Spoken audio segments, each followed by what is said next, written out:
1 है, ये चैप्टर 1 का लेक्चर 1 है, लेक्चर 1, और इसको मैं पार्ट नंबर 1 देता हूँ। इस यूनिट का क्या नाम है, इस मॉड्यूल का, फंक्शन एंड मॉडल्स। ओके, तो इसमें हमने क्या क्या पढ़ना है, ये यूनिट का नाम है। तो नेक्स्ट हमने सेकंड पे देखे, अब देखिए फंक्शन इन मॉडल। देखिए कैलकुलस का जो फंडामेंटल ऑब्जेक्ट है वो क्या है, फंक्शन है। आप आगे खुद देखोगे कि ये फंक्शन हमारे कैलकुलस में क्या रोल प्ले कर रहा है। यानी फंक्शन का जो मेन फंक्शन जो है वो कैलकुलस का मेन फंडामेंटल ऑब्जेक्ट है। ठीक है, यानी आप इस तरह कह सकते हो कि आपका जो कैलकुलस है उसकी जो कड़ा हुआ है, जो बेस है उसका, वो क्या है, फंक्शन है। ओके, नेक्स्ट आप देखिए, नेक्स्ट हम देखते जाइए थर्ड, ये बेसिक लेक्चर है। This chapter prepare the way for calculus by discussing. देखिए इसमें हमने क्या क्या पढ़ना है, इसमें हमने बेसिक आइडिया पढ़नी है फंक्शन की, फिर हमने फंक्शन को ग्राफ पढ़ना है, और वेज ऑफ ट्रांसफॉर्मिंग, किस तरह हम फंक्शन ट्रांसफॉर्म करते हैं, यानी रिफ्लेक्ट करते हैं, ट्रांसलेट करते हैं, और किस तरह फंक्शन कंबाइन कर देते हैं। ठीक है, ये सब कुछ हमने यानी इस यूनिट में पढ़ना होता है। ठीक हो गया जी। अब इसके देखिए, अब देखिए फंक्शन को हम इक्वेशन से रिप्रेजेंट कर सकते हैं। फॉर एग्जांपल अगर मैं आपके सामने लिख दूँ f of x equal to x plus 1, या सिंपल एक्स लिख दे, ये एक फंक्शन है। ठीक है, ये हमने किसकी सूरत में फंक्शन को रिप्रेजेंट किया, इक्वेशन में। अब अगर मैं इसका टेबल बना लूँ, ये फॉर एग्जांपल ये अगर मैं इसका टेबल बना लूँ इस तरह से, इधर एक्स रख दूँ, इधर एफ ऑफ एक्स रख दूँ, एक्स को 0 वैल्यू दे दूँ, तो एफ ऑफ एक्स की वैल्यू भी 0 बनेगी। 1 दे दूँ, 1 वैल्यू आ गई, 2 दे दी 3, 2 वैल्यू 2 दी, 3 पे 3, माइनस अगर सिंपली अगर मैं -1 दे दूँ, यहाँ भी -1, -2 दे दूँ, -2, -3 दे दूँ, -3 अप टू 1। डिवीजन में भी वैल्यू सकते हैं, 1/2 दे दूँ, 1/2 देगा। ये इसकी टेबल, ये इस फंक्शन की टेबल की रिप्रेजेंटेशन होगी। सिमिलरली इसका ग्राफ अगर मैं देखूँ, इसका ग्राफ कुछ इस तरह से बनता है। ये फॉर एग्जांपल XY प्लेन है, इसका ग्राफ कुछ इस तरह से बनता है। ये इसकी ग्राफिकल रिप्रेजेंटेशन होगी। इनवर्ट में किस तरह रिप्रेजेंट कर सकते हैं, इसकी सिंपल डिफिनेशन मैं ऐसा कर सकता हूँ कि for example this graph of function represent a straight line that passes through the origin। Okay, इस तरह मुख्तलिफ आप रिप्रेजेंटेशन दे सकते हैं, या आप इस तरह कर सकते हैं that each independent have unique dependent values। ये फंक्शन की हम मुख्तलिफ क्या कर सकते हैं, रिप्रेजेंटेशन दे सकते हैं। ठीक हो गया जी। अब नेक्स्ट है ये इन दिस चैप्टर, अब आपको प्रॉपर इसकी आइडिया बताई जा रही है कि इसमें हमने करना क्या क्या है। Look at the main type of function that occur in calculus. इसमें हम मेन टाइप्स ऑफ फंक्शन पढ़ते हैं, लाइक लीनियर फंक्शन हो गया, क्वाड्रेटिक हो गया, डिफरेंशियल फंक्शन हो गए, वगैरह वगैरह। इंटीग्रल फंक्शन भी हो सकते हैं। ठीक है, फिर हमने इसकी रियल वर्ल्ड फिनोमेना में इसका क्या रोल है, हमारी ज़िंदगी में इसका क्या रोल है, ये भी हम डिस्कस करते हैं। Discuss the use of graphical calculator and graphic software for computer. ये कुछ कंप्यूटर के मुताबिक कुछ मालूमात होगी, वो भी हम साथ साथ क्या करेंगे, डिस्कस करेंगे। ओके,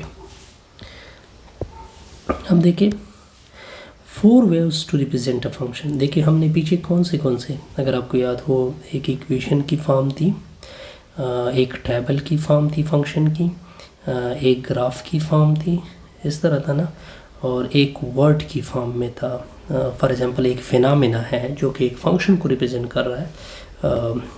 फॉर एग्जांपल आपके सामने एक फिनोमेना है, फिनोमेना तो हम सबसे पहले उसको फिनोमेना को वर्ड देंगे। वो वर्ड बेसिकली एक फंक्शन को एक्सप्लेन कर रहे होते हैं। इस तरह ये डिफरेंट वेज हम क्या करते हैं फंक्शन को रिप्रेजेंट करते हैं। एक एक करके हम क्या करेंगे और पढ़ते जाएंगे जी। अब देखिए अब मेन टॉपिक आ रहे हैं। देखिए फंक्शन में क्या होता है, देखिए फंक्शन में इस तरह होता है कि फॉर एग्जांपल इस तरह के एक सेट होता है, यहाँ पे एक सेट होता है, यहाँ पे एक सेट होता है। इन दोनों सेटों को हम जोड़ दे देते हैं। कौन से किससे जोड़ते हैं? एफ से, ठीक है। यहाँ पे हम इंडिपेंडेंट रखते हैं, यहाँ पे इंडिपेंडेंट रखते हैं, और यहाँ पे नॉर्मली हम एक्स लेते हैं, यहाँ पे नॉर्मली वाई लेते हैं, यहाँ पे हम कौन सा लेते हैं? डिपेंडेंट लेते हैं, ठीक है।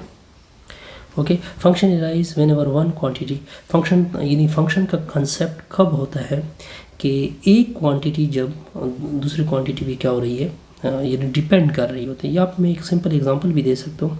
फॉर एग्जांपल एरिया जो है किसका, एरिया ऑफ रेक्टेंगल अगर मैं ले लूँ, वो देखिए लेंथ मल्टीप्लाइड विड्थ होता है, यानी रेक्टेंगल की एरिया लेंथ पे डिपेंड कर रहा होता है और साथ साथ किस पे डिपेंड कर रहा होता है? विड्थ के ऊपर क्या कर रहा होता है? डिपेंड कर रहा होता है, ठीक है। तो ये आपको बताया जा रहा है कि फंक्शन में एक क्वांटिटी दूसरी क्वांटिटी के ऊपर, यानी यहाँ पे एरिया दो चीज़ों के ऊपर डिपेंड कर रहा होता है, लेंथ के ऊपर और विड्थ के ऊपर। अगर मैं एरिया ऑफ सर्कल ले लूँ for example, pi r square होता है, यानी पाई तो कांस्टेंट है, बेसिकली वो रेडियस के ऊपर क्या कर रहा है? डिपेंड कर रहा है। यानी फंक्शन का कंसेप्ट तब एराइज होगा जब एक क्वांटिटी दूसरी क्वांटिटी के ऊपर क्या कर रही हो, यानी इन्हिसार कर रही हो। अब देखिए, अब यहाँ पे आपको प्रॉपर एक एग्जांपल से समझाया जा रहा है कि किस तरह एक क्वांटिटी, देखिए एरिया देखिए एरिया डिपेंड, एरिया किस फंक्शन की एरिया सॉरी सर्कल का एरिया किसके इक्वल है? पाई आर स्क्वायर के इक्वल है। यानी area of circle depend on किसके ऊपर डिपेंड कर रहा है? रेडियस के ऊपर। किसके ऊपर डिपेंड कर रहा है?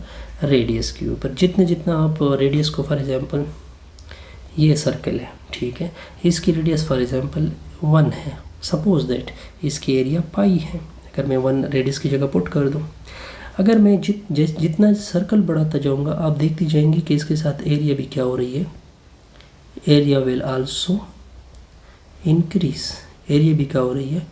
इंक्रीज हो रही है। फॉर एग्जांपल अगर आप एरिया रेडियस को कम करती जाइए तो आप देखती जाइए कि सर्कल आहिस्ता आहिस्ता कम होती जाएगी। मे बी इससे पॉइंट भी बन सकता है, अगर आप रेडियस को किस कहाँ तक पहुँच दें? 0 तक पहुँचा दें। यहाँ पे आपको ये बताया जा रहा है कि फंक्शन का जो कंसेप्ट है वो बेसिकली तब आता है कि एक क्वांटिटी दूसरी क्वांटिटी के ऊपर क्या आ रही हो? डिपेंड कर रही हो। अब देखिए ये आपको एक और पॉपुलेशन दिखाया गया है। देखिए जैसे जैसे ये देखिए the human population of the world. देखिए ह्यूमन की पॉपुलेशन, अगर आप देखिए पॉपुलेशन देखिए, पॉपुलेशन टाइम के ऊपर डिपेंड कर रही है। फॉर एग्जांपल अगर आप 1900 में देखिए 1650 यानी इतनी मिलियन में आबादी थी। जैसे जैसे आप देखते जाइए जैसे जैसे साल इंक्रीज़ होते जा रही है, आप देखते जाइए आपकी पॉपुलेशन भी क्या हो रही है? इंक्रीज़ हो रही है। हम यहाँ पे कह सकते हैं कि पॉपुलेशन ऑफ ह्यूमन, यानी आपको ये बताया जाने की कोशिश कर रहा है कि यहाँ पे आप फंक्शन का कंसेप्ट ज़रूर आएगा, क्योंकि हम पीछे से ये बता रहे हैं कि फंक्शन का कंसेप्ट तब यूज़ होता है कि एक क्वांटिटी दूसरी क्वांटिटी के ऊपर क्या कर रही हो? इन्हिसार कर रही हो। Population of human depend on increase, मतलब डिपेंड ऑन एयर मतलब टाइम, ठीक है। फंक्शन का कंसेप्ट ज़रूर आएगा। अगर फॉर एग्जांपल इसको ग्राफ अगर आप देखिए, कुछ इस तरह से ग्राफ बनता है, सपोज दैट, ओके, बल्कि कुछ इस तरह, आई थिंक सो इस तरह से इंक्रीज़ होगा, या इस तरह से इंक्रीज़ होता है, ठीक है।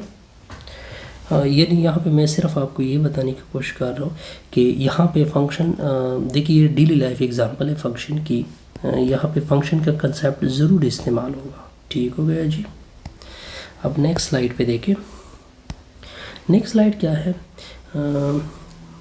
The cost C of mailing a first class letter depend on the weight of the letter. For example हम इसको छोड़ देते हैं, कुछ और एक सिंपल सी एग्जांपल लेते हैं। जब आप ईमेल लिखते हो, फॉर एग्जांपल ईमेल लिखते हो, तो आपकी ईमेल का जो सब्जेक्ट है, आपका ईमेल का जो सब्जेक्ट है वो पूरा आपको क्या कर देता है, वो पूरे आपके इस लेटर की, पूरी आपकी ईमेल की क्या कर देता है, वजाहत कर देता है कि ये कितना वज़नी है, कितना इसमें वेट है। ठीक है, यानी आप देखें आपकी जो मेल की जो कॉस्ट है, मेल की जो वैल्यू है, कितनी आपके सब्जेक्ट के ऊपर, सब्जेक्ट के वेट के ऊपर, के सब्जेक्ट के वेट के लेटर वेट में यानी जो लेटर है उसमें कितना वेट है, वो कितनी वज़नी है। अगर फॉर एग्जांपल अगर आपका सब्जेक्ट फैट पार्ट हो तो आप देख सकते हैं कि आपको एक प्रॉपर रिस्पांस मिलेगा। ठीक है, यहाँ पे भी हम देख सकते हैं कि दो वैल्यू को कनेक्शन आ गया, जिसमें एक वैल्यू दूसरे के ऊपर क्या कर रही है, डिपेंड कर रही है। यानी इस पहले लेक्चर का मेन मकसद ये है कि ताकि आपको ये जहन में बैठाया जा सके कि आप जो ये कोर्स कैलकुलस का पढ़ रहे हैं, जिसमें पहला कंसेप्ट फंक्शन है। देखिए कुछ लोग तो ये भी कहते हैं कि फंक्शन का जो कंसेप्ट है एवरीवेयर यूज़ फंक्शन, बल्कि आपका जो रियल वर्ल्ड है वो किससे एक्सप्लेन होता है, फंक्शन से एक्सप्लेन होता है। ठीक है, और जहाँ पे भी दो वैल्यू एक दूसरे के ऊपर डिपेंड कर रहे होते हैं, फिर हम प्रॉपर बताएंगे कि वो एक प्रॉपर कंसेप्ट से अगर वो डिपेंड करे तो वो हमेशा क्या बनता है, फंक्शन बनता है। नेक्स्ट स्लाइड देखिए। अब देखिए यहाँ पे दोबारा देखिए, the vertical acceleration A of the ground is measured by the seismograph during an earthquake is a function of the ellipse time। देखिए आपको द वर्टिकल एक्सेलरेशन, जो वर्टिकल एक्सेलरेशन है वो एलिप्स टाइम पे डिपेंड कर रही है। ठीक है, यहाँ पे भी आपको एक प्रॉपर कनेक्शन बताई गई। ठीक है, ये इसका लेक्चर 1 का 01 का पार्ट 1 है। नेक्स्ट मैं बाद में डिस्कस कर लेता हूँ। इससे हमारी ये वीडियो